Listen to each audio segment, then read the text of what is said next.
Oh, we're streaming live now. All right. We're just going to bypass the intro today. That's Yeah, I okay. don't know where that went, but that's fine. That's okay. We We're are on doing it today. We're just rocking and rolling. Well, all right, cool. There's Chris James. Chris James. All right. Thank you guys for being here. So sorry we kind of just threw the ball right in. That's okay. So today I have Angel here with me again because we just have way too much fun, I think. Oh, there Yep, we go. absolutely. Yep. Sorry, I wanted to go ahead and add something, but there we go. We're good. We're good. Carlin and I are both technically challenged a little bit, but we got through it. We got it. We're here. We're live. It's all good. And we did it all by ourselves today. Okay. So last week we kind of talked about some of the challenges that we face in our personal lives as well as professionally. And bringing that back around, we got a lot of feedback, Angel. I had so many people reach out to me and say that hearing some of the challenges that we've gone through personally, professionally, emotionally kind of resonated with them. And so I felt like it was important to bring you back on today and really hit home on a part two of not only like how those challenges have affected us, but really what we did to be able to overcome that obstacle, to really push through that hurdle. Because we hear a lot about how people have these challenges, and we hear a lot about the after success. Right. But there's still that gap in the middle of what did you do? How did you get there? Who did you talk to? What skills did you really develop? And so I thought it would be really cool to bring you back on today and kind of deep dive into what we were doing, how we got here. Yeah, it's been a long journey. I will say that it has been a very long journey. A lot of learning, a lot of growing. If I think back over a year ago, and uh, I will stand by this statement till the end of time. You can take in a lot of learning material, a lot of mentorship, all those good things. There's great programs out there that definitely teach you the right way to move forward. But if you aren't personally prepared to do that, with the right mindset, um, the right way to change things that need to be changed so that you can get the most out of those learning opportunities, it's still not going to move you forward. And I was stuck there for a while Yeah. because what I found was the goals that I the goals I was creating for myself weren't in alignment with who I am, like spiritually, emotionally. All that stuff has to be aligned. Otherwise, you're not going to. We kind of talked about consistency last week. You won't stay consistent because it's just too hard. Okay. Because you're fighting to reach something that's not part of who you truly are at the core. Okay. So, like, money's, I think, one of those great examples because everybody chases money, right? When you don't have it, that's all you think about. I need to make more money. How am I going to make more money?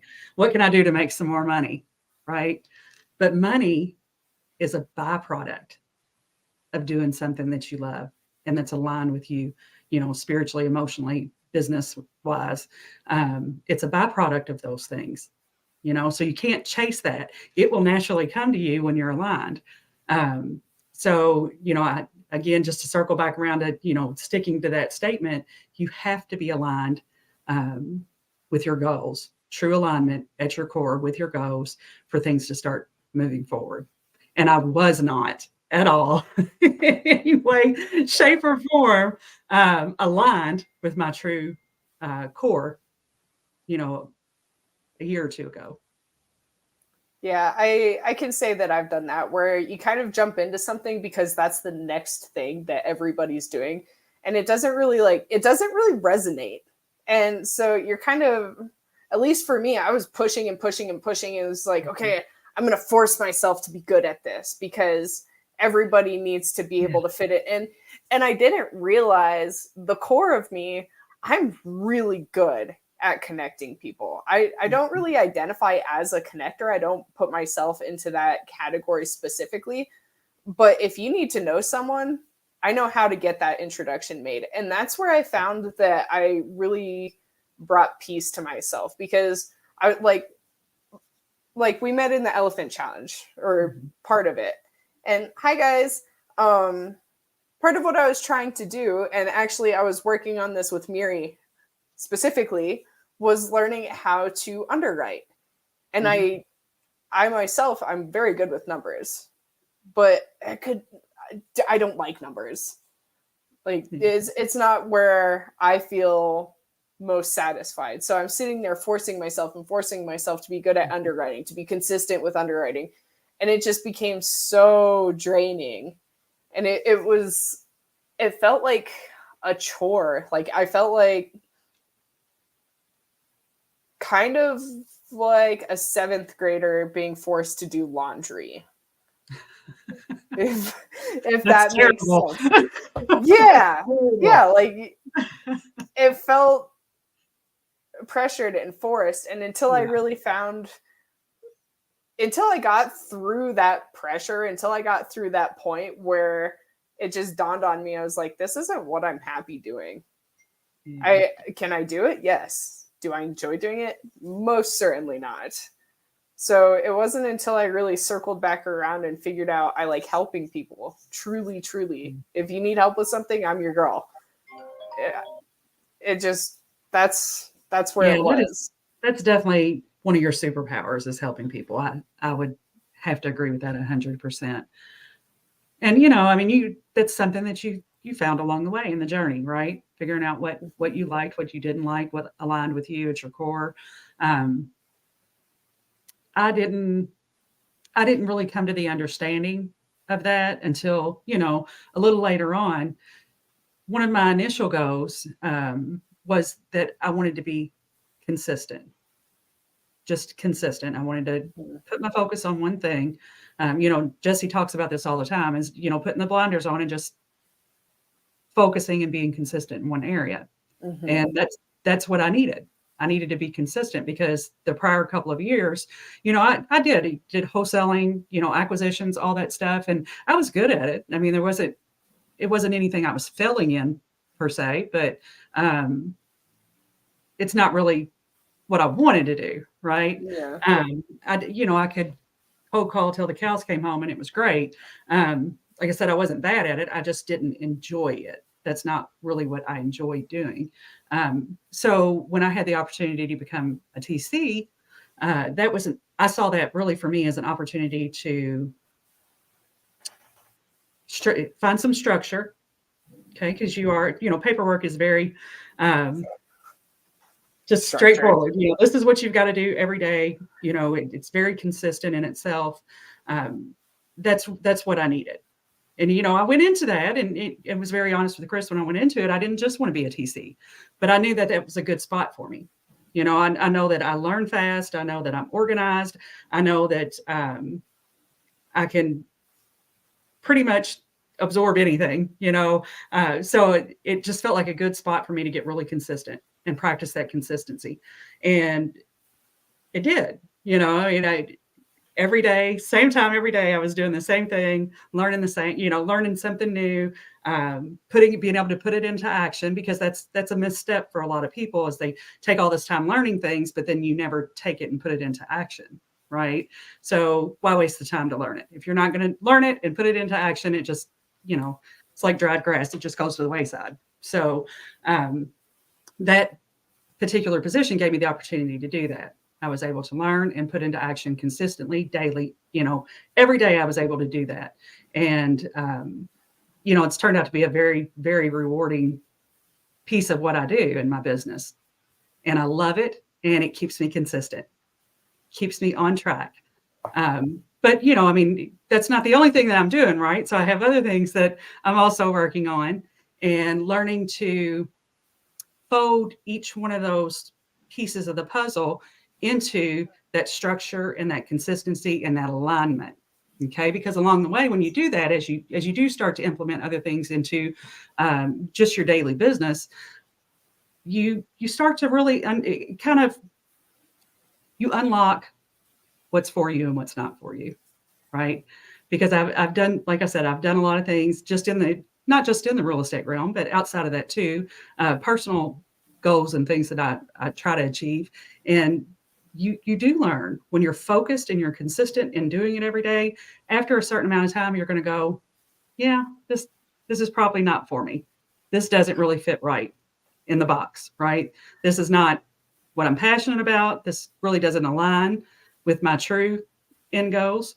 So it's a learning experience in itself. But again, if you don't do it every day, you're not consistent with it, you're never going to get that feedback, and you're going to continue to chase something that may have not have ever been for you in the first place.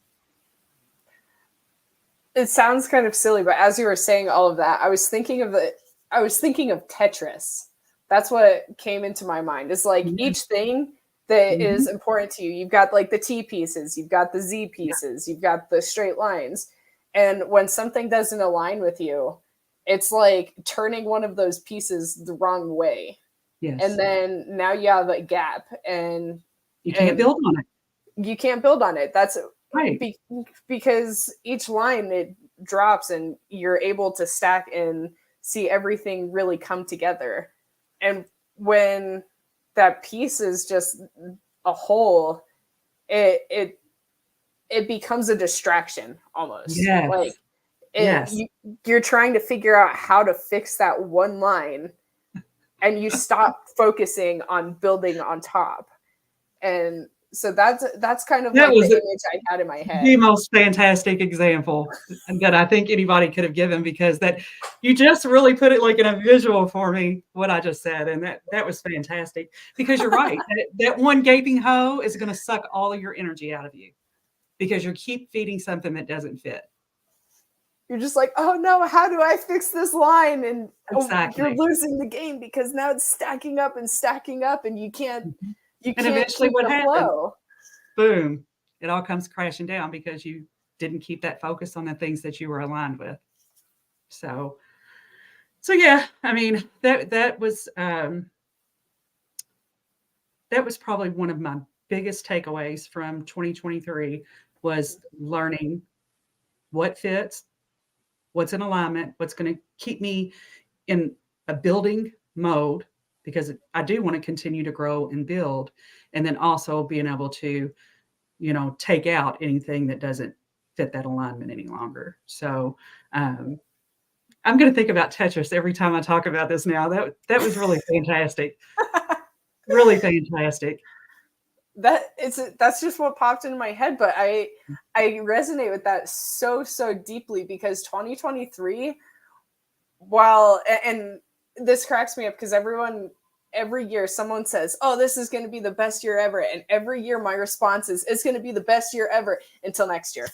That's right. When I learned 10 times more than I learned last year. And 2023, I learned a lot about who I was, but I learned more about who I was not, because there were obstacles that I came across that I was like, this doesn't make me feel satisfied. And I think that's where it all really pieces together. And there were partnerships that I had to separate from. There were relationships I had to break off, because it took more energy out of me than put energy into me to be able to feel like that was actually something that needed to be in my life. And I just, everything you just said, Angel, I resonate with that on such a deep level, because fundamentally it just, find your superpower and focus on it. It didn't align with my superpower. Yeah. I remember, I don't know, it wasn't so long ago. I think it might've been a House of Cards podcast Jesse and Chris were doing, and we're talking about superpowers. And I remember Freddie saying something about superpowers, and it like just dawned on me, I have no idea what my superpower is. What is my superpower? And the funny thing is, like, when you ask somebody, people see you differently than you see yourself, right? A lot Very. of people, I think I even said, I might have said it at the time, was like, love is my superpower, because when I love, whether it's friends, relationship, what I love hard and I love deeply, and there's no deviating from it. If I love you through and through. If I love doing this, I love doing it and will continue to do it always. Um, just a very loyal, loving person, you know. But then other people see a different side of me. Like if I were to, ask people, what do you think my superpower is? It's probably not going to be love because not everybody sees that part of me, right? Other people see different things. Um, some people see me as more uh, assertive or even maybe aggressive, because that's the way I handle business, or that's just the side they've seen of me. But so when I think of a superpower, I'm like, it really needs to be something that everybody could identify me to, right? So a lot of people that know me most people that know me would obviously be love. That would definitely be one of my superpowers. I agree with it. But again, I'm still searching for what that superpower is. So for those of you who don't know your superpower, it's okay. You will figure it out just like I will. I'm still working on that.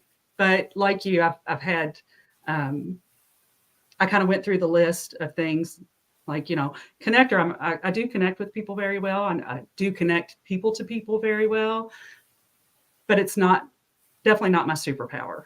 I like to do it and I'm happy to do it, but more as of a simple service.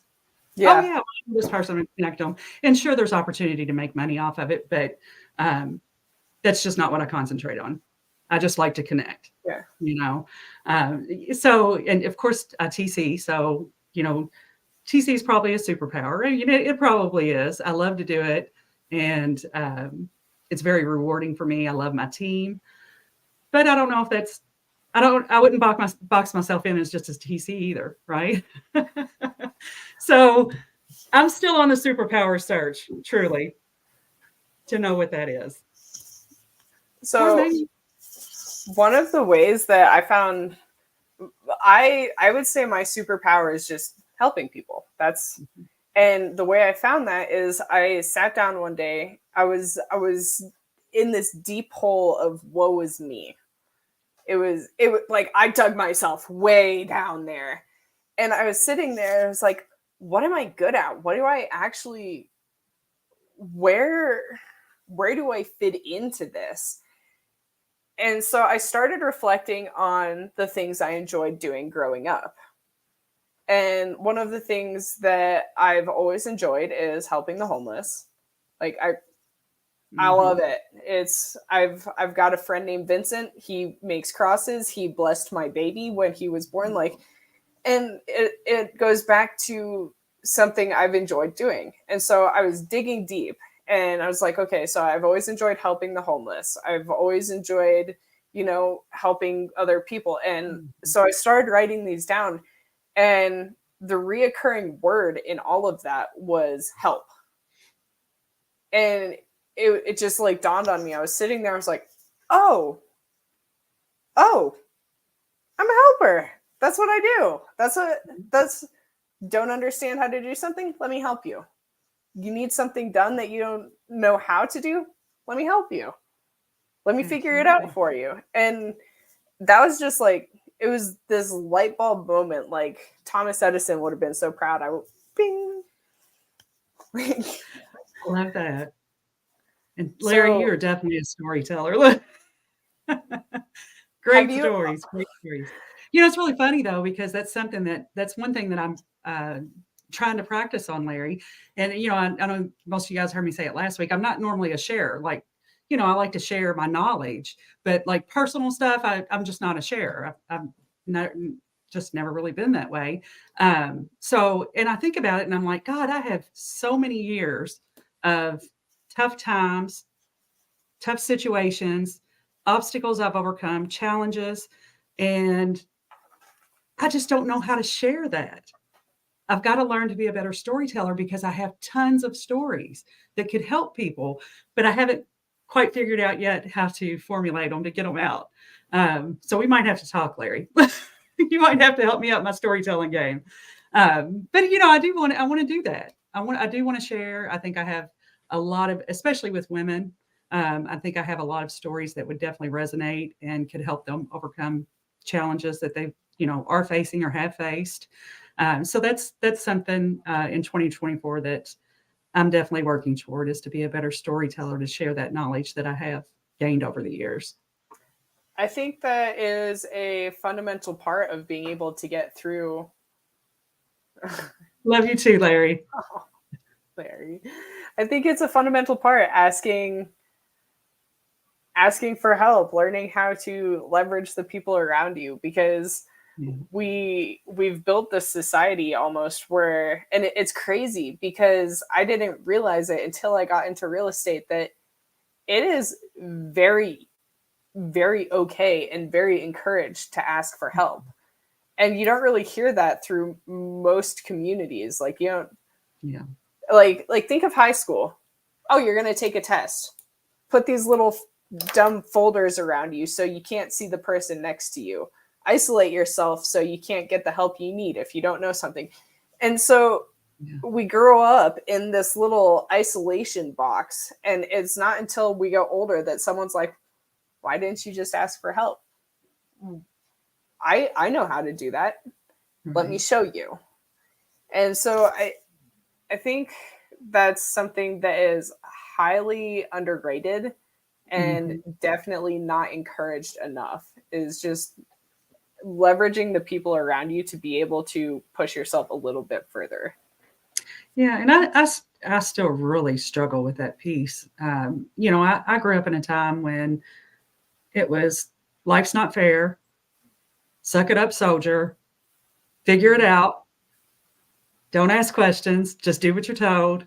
That's, for Gen Xers out there, that's kind of how that's how we grew up. You just figured the shit out on your own and did it. Rarely were you expected to ask for help. And I still struggle with it now. You're breaking a mold, though. Like, I've seen you ask for help. And I have. And that's a constant improvement that I have to mentally be aware that I'm doing all the time. I feel more comfortable now asking for help when I need it, but also I'm a very, I don't want to say empathic person, but I can feel people really well. So if I'm talking to you and I'm asking you for something, I can immediately feel whether you really want to help me or I'm irritating you, or those I can feel people's vibrations. So I find myself a lot when I do ask for help, and I get that sense that it's an irritation versus somebody really wanting to help or support me. I just shut down, and really I should just push on. Yes, I asked you the question. Now I expect an answer, right? I don't care if it's irritating you or it's not. That's where I continue to fall short. I'll back it up a little bit and just go ask somebody else if I need to. And really, you should just push through, and that's in any situation, whether it's business, personal, whatever. If you ask a question, you should expect an answer. And I have to do better with being okay with irritating people if I ask a question. I don't want to be an assco, but I do, I have gotten better about that, and that's something I will continue to work on, is being able to ask for support when I need it, because that is a struggle. It's an evolving process. Larry, I don't know. I was going to answer Larry's questions real quick. I don't know. Haven't decided yet. Carlin? We are not going to be there, unfortunately. James, we've already taken time off for April for a wedding, so. Oh yeah, that's right. Yeah. The military they have fuzzy handcuffs on us, and it's not enjoyable. Oh no. Okay, well, maybe we'll see you there, Larry. Finding the wind and Palo. I love it, Grady. Very, very empowering. Grady, that's something that everybody needs around them. So yes. I think that goes to go, like, that fits perfectly with making sure you're seeking your support group. And we hit real hard on that last week, Angel, with making sure that you have your community, you have your tribe. And Grady, you just need to be in everybody's tribe, man. You do. Oh, and thank you so much, because I am really trying to work on that, and it's nice to hear that. So I appreciate it, Grady. Thank you very much. That's nice. Yeah, Makes just me feel good. Julie. Hey, now I can comment. Heck yeah. Hey, Julie. Yeah. So, you just, I think this is definitely one area that's hard for me to, honestly give at this time, to honestly give the best advice on. But all I can say is I'm actively working to do a better job of asking for support when I need it. I know we have had several conversations over time, Carlin, and one time I believe I called you crying, which I never do. I'm not a crier. But I literally felt like my world was falling apart at that moment. And it took everything I had. It doesn't matter how much I love you and how near and dear to me you are as a friend. It still bothered me to my core to reach out crying, just to say the words, my world is falling apart. It was like a shock to my system because I'm not used to sharing. Just not. So, that is an area where I have to continue to try to fail forward. I have to be, nobody can ever help you if you don't ask. Right. So I have to be able to get better with asking. So that is definitely on my fail forward growth opportunities in 2024. And those are wins though. And I mean, you've gotten to see like the evolution of my brain basically. Like I've sat on the phone crying with you. Yeah. And to be at a point where I have someone that I'm comfortable calling and saying, "Hey, I'm having a really hard time. What am I supposed to do?" And it's different because you have friends that you can call and you're like, "Hey, I'm having a hard time," and they let you stay in that hole. That's the problem. Is you have people and you become a little bit more isolated, and it becomes harder because you can't call people that are going to let you stay in that hole. As Angel, that's why I appreciate the relationship we have, because I can call you and we can cry together. Mm-hmm. And then at the end of it, it's like, okay, let's link arms. Let's buckle up our big girl panties and figure out how we're going to solve this problem. Because going from hoping someone will help you and being stuck to what Julie is saying, relying on yourself, basically, there's this whole transition that just gets highly neglected when you're on especially the beginning of your entrepreneurial journey. Like, it is so lonely and so isolating when you haven't found your tribe, when you haven't developed a tribe, when you don't know who you're supposed to talk to. And to find someone that is like, "Hey, I'm on this journey too, and we should definitely be friends, and it's okay to cry sometimes, but like, how are we going to solve this?" Yeah. Like that. It was such a blessing to find you at the point in my journey when I did. Because I do, I have family, I have sisters and brothers and all that good stuff. But you're absolutely right when you say you're generally, unless you've started to grow and you've started to understand that, having those influential people around you, so you start to build that tribe. Generally, your tribe is either your family or long-term friends that you had, what have you. But those are the same people that when either two things will happen. You tell them what's going on in your life and they give you the first one, which is, "Oh, it's going to be fine. It's going to be okay. Don't worry about it. You're a good person. Everything's going to work out fine." Right? Or you have the other one and they're like, "Well, what do you expect? Get a job. Or are you chasing money over here? Just get a job. And you wouldn't have to worry about your bills." Right? So those are like way different responses than you're going to get from, like, for instance, when I call you. It's different. You're going to give me the response that I need to hear, and that's, okay, let's talk about it. Let's talk through it. Let's figure out what the issues are. And then let's team up, let's squad up and keep each other accountable of how we're going to handle this moving forward. And you're going to do check-ins, right? We're going to call each other, be like, how you doing? What's going on? Tell me, what happened this week. If we made plans to attack something that needed to be, remediated, you're going to call me and you're going to say, did you do it? I mean, as a matter of fact, you all, Carlin texted me one time, she wanted me to do something and she called me a P, which means I was scared to do something. I'm just, you know what I mean. Okay. So people who want to move forward. Did you do it? That was a personal situation. Okay. But that's, it's different. That's why you have to surround yourself with people like you, right? Because you're going to make sure that we're working together to get whatever the issue is solved. And then we stay on track moving forward. It's not going to be, you're not going to patronize me and say it's going to be okay. Or you're not going to say, stop trying to be an entrepreneur and get a job. You're going to hit it head on with me and you're going to keep me accountable. And those are the people that you've got to have in your circle. You've got to. It's just a must. There's no way around it. It's fundamental to have people that are going to sit down and say, okay, what's the problem? Why is this a problem?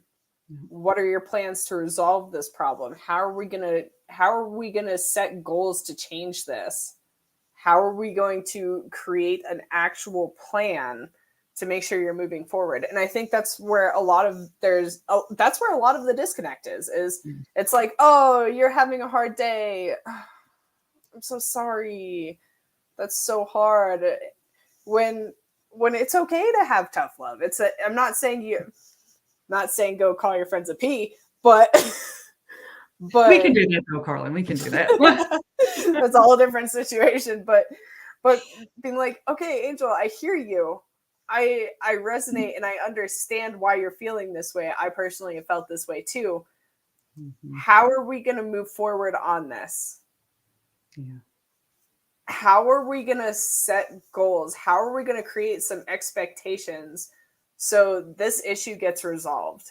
And I think that's where the genuine support and that's where the relationships get built. When you have someone that's like, yes, what are you going to do to fix this? How are we going to do this? Let's make a plan.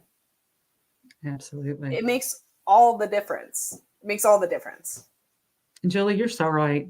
It is all about taking risks. Anytime you're on any type of entrepreneurial journey, it's all about taking risks. One of the biggest things for me, even like doing these podcasts, I hate pictures. I hate to be on camera.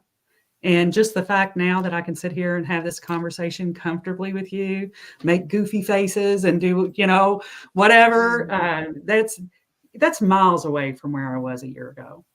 I didn't, I preferred to be the wallflower. I like to be the wind beneath your wings kind of girl, right? I didn't want to be in the forefront of anything. But, as I've grown and I've been pushed to do this more and more, the reward has started to outweigh the fear of doing it because I get such great feedback when, we sit on here and we share stories. You get caught up in your own stuff all the time that you forget that what you're going through, so many other people could be going through it.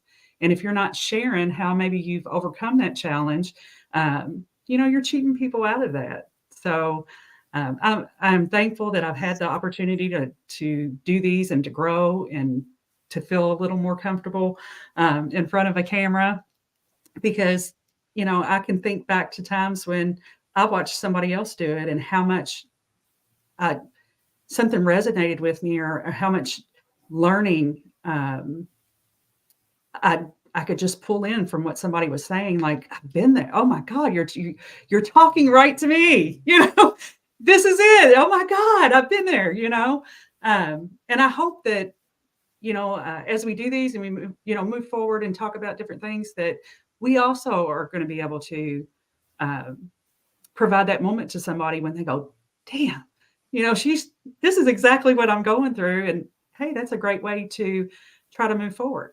thank you for sharing, how you overcame that obstacle, because now I can try that and hopefully overcome that obstacle too. So, it's fun, and I appreciate everybody, and I hope it does resonate with at least one of you guys, because It's we all need to learn how to ask for help, and find those people that you can reach out to that are going to push you, like Carlin and I push each other all the time. We feel all good. the time.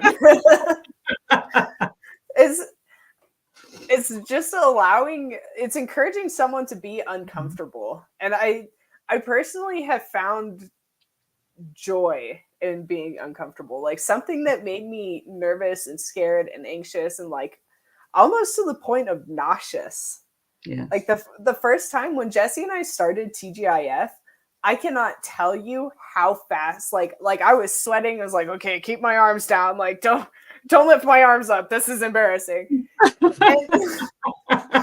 and now it's just like, I love it. I love getting to interact with people, and it's a daily growth. It's a daily process. Mm-hmm. Like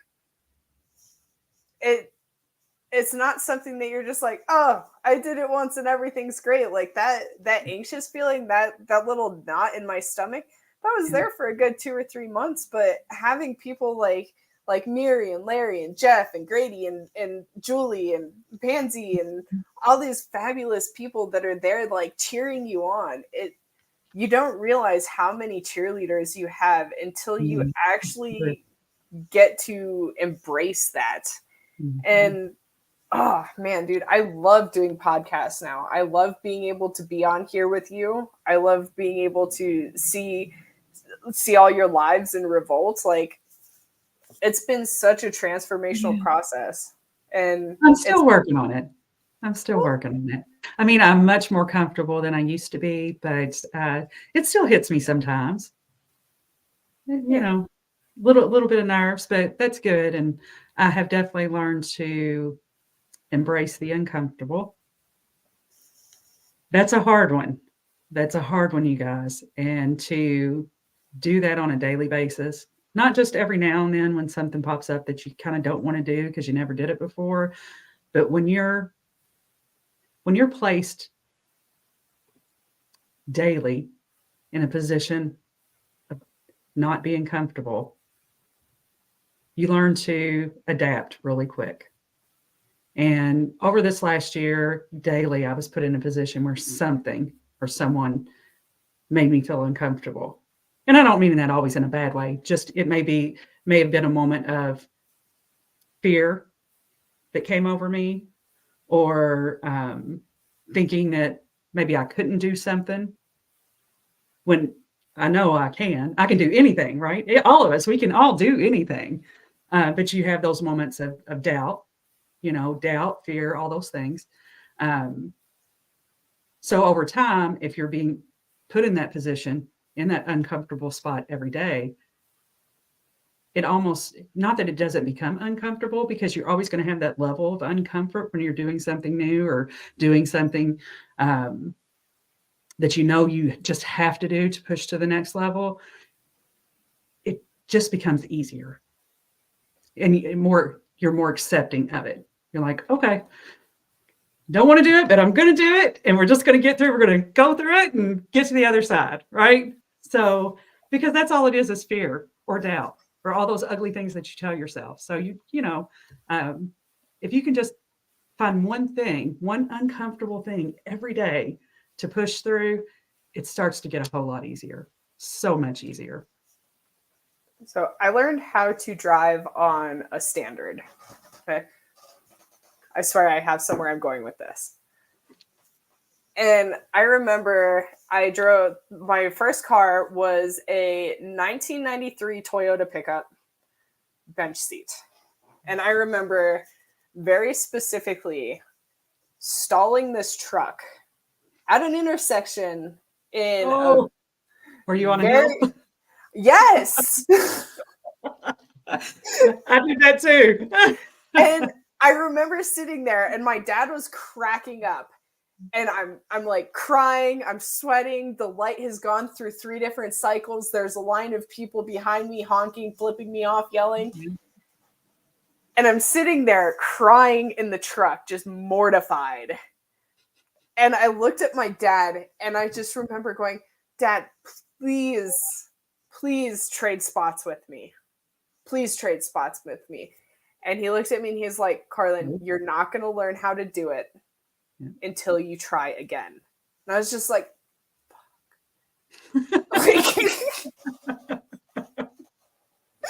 Yes. And so every time something uncomfortable happens, I think of my dad and I think of the look on his face and the amount of cars behind me that were just screaming, hurry up, get out of the way.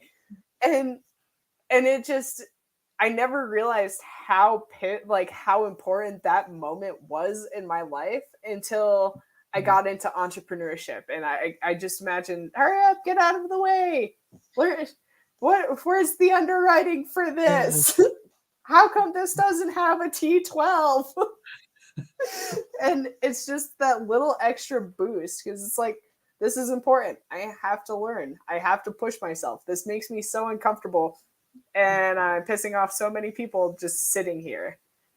And there were people, I'm not even kidding, Angel. There were people that cheered for me when I got my truck through the intersection.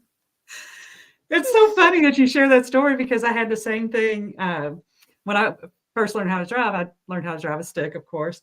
And at the time, my boyfriend had an old Mustang. You know, it was a stick.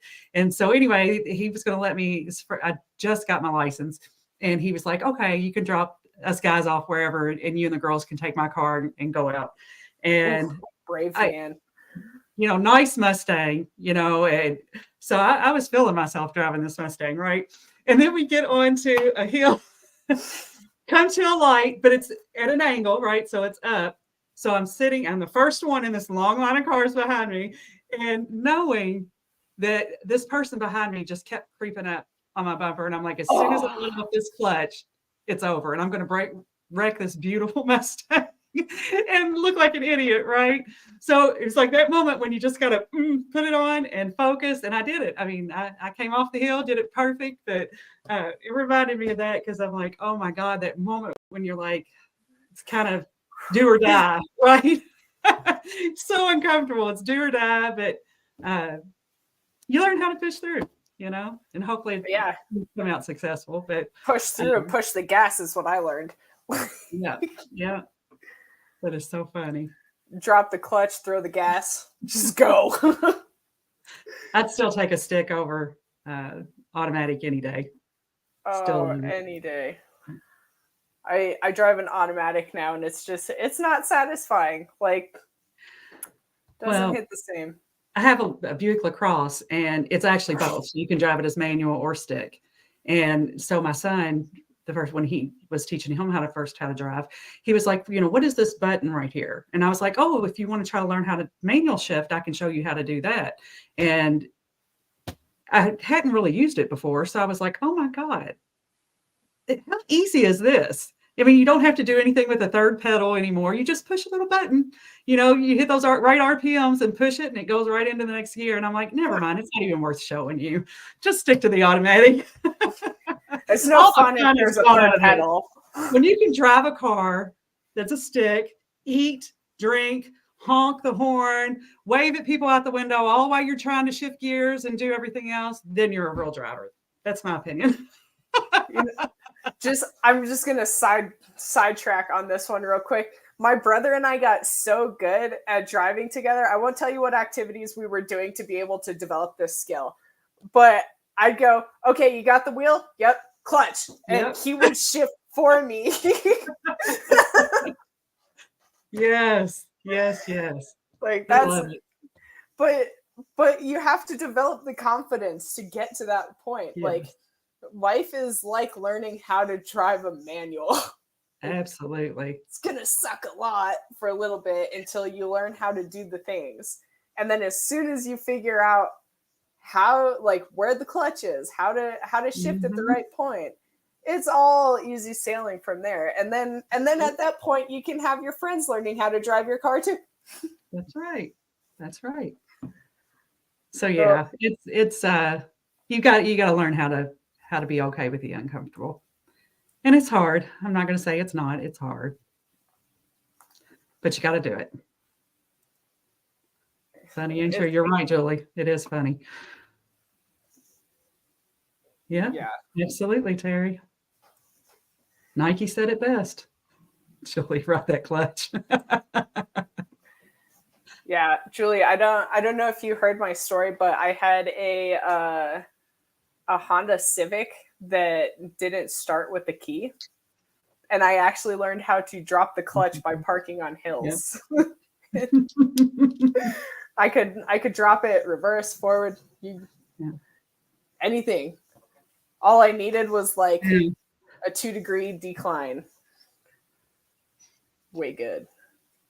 But it's a good testament. Like, it's the best example I can think of to learning how to embrace that challenge, because well, I mean, once you figure out how to drive the car, like, you're hot shit. It doesn't matter if you're in a piece of shit. It doesn't matter if you're in nice shit. Like, like once you learn how to drive it, it's a flex on people. You're like, I can shift. I can reverse. I can pop the clutch, and that's basically the same way. Honestly, entrepreneurship is. You have to grind a couple of gears. You might go through a wall or two. Mm-hmm. I almost went through a couple walls trying to figure out the clutch. But like, once you figure out where that point is, it becomes comfortable. It becomes your norm. And now next thing you think about how much more control you have driving stick. You really have control. If I'm out in snow, anything like that, I'd definitely rather be in a manual. Oh, totally. Any day. And and just to connect that back to entrepreneurship, it's the same thing. Because when you learn how to control it, you learn how to pivot, you learn how to pop that clutch when you need to get going and you're stuck. I mean, all that stuff, it's the same as entrepreneurship, right? So when you can master that, you got to win. You got to win. You might be going 10 down the highway, or you could go 120. That's right, Julie. Drive it like you stole it. 120. All day long. All day long. It just becomes, and it's a testament. Once you figure it out, it becomes an enjoyable ride. Then you get cool friends like Julie in your car, and you get to go steal Toyotas and stuff. Absolutely. I know we need to have a gathering at your place, Julie.